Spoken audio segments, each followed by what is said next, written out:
And we're in the home stretch of the Flow Sports Fix on this Tuesday evening. Right now, though, time for Court and her Sports Express. All aboard the Sports Express, your ticket to sporting news. Jumping on flownews24.com.au now to check out this report coming from our Olympians. So those Aussies that are training and ready to head away to Tokyo this year, apparently sort of as an average, the demand for mental health support from our athletes and staffers as well has increased by a phenomenal amount, up to 80% more than last year alone.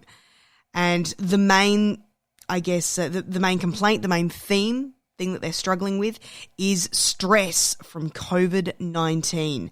You can read more of this at flownews24.com.au, but the impact of COVID-19 apparently being the primary or secondary issue in 80% of the referrals so far this year. And you can't help but wonder how this stress is going to affect all Olympians from right across the globe when it comes to competing in Tokyo. Is it going to be an Olympics where we don't see many world records broken?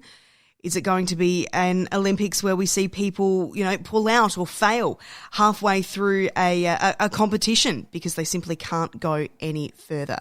Remember, whether you're an Olympian or an everyday person, Lifeline is available. If you are suffering from any kind of stress or mental health issues, you can call them 24/7 on 13 11 14.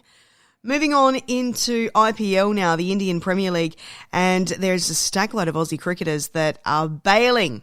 They are packing up and they are coming home. India, their COVID cases are again in the middle of another wave. It is terrifying to see how many new cases they're getting on a daily basis.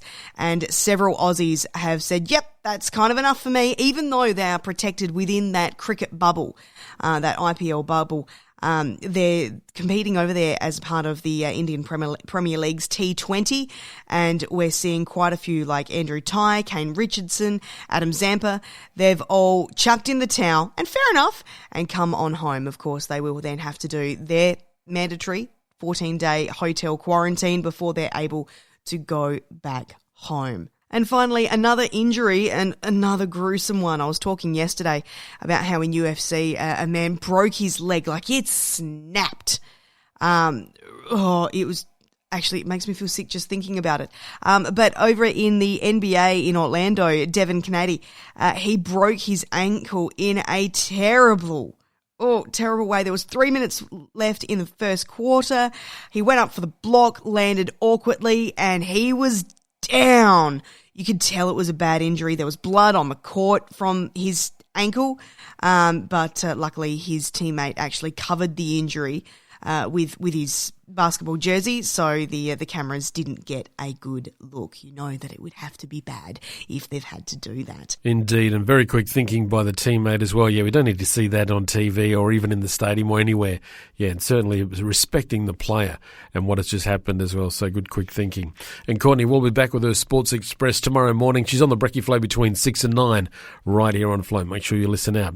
Just having a look at some birthdays that took place today, some sporting birthdays.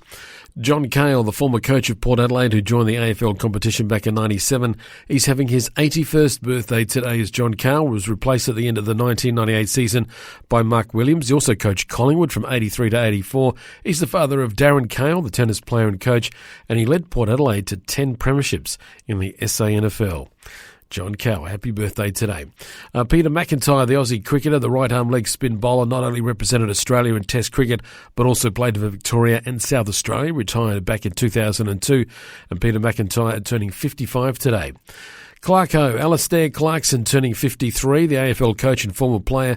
Since 2005, he's coached Hawthorn. His first year as coach, they finished 14th with only 5 wins. He's now coached the Hawks to 4 premierships, firstly in 2008 and then 3 in a row from 2013 to 2015. He played 93 games for North Melbourne and 24 for Melbourne too.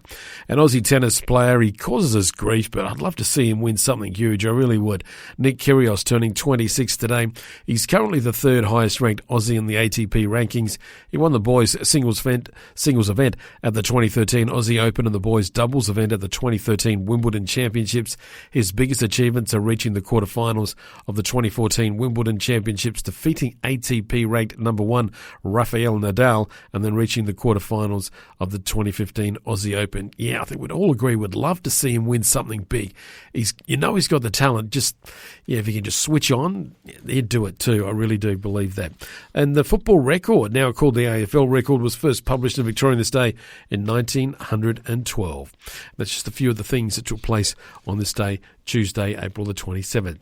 Have yourselves a wonderful evening. That's it for the Sports Fix for tonight. Thank you for your company. Whatever you're doing sport-wise, please remember, drink hydrated, stretch, all that sort of thing. Cool down and look after yourselves and enjoy your training, whatever it might be. And we'll catch you again. And fingers crossed for Neil Robertson. He's there doing it. He's there doing it. I don't want to look. I don't want to know. I just want to see him do really well in the morning session that's taking place over there at the Crucible right now. Good luck to Neil. Our thoughts are with him, and we certainly hope he comes through and makes it to the semis. Got our fingers crossed. Got our toes, and I'm trying to cross other things as well. Have yourselves a wonderful evening. We'll catch you again on the Sports Fix.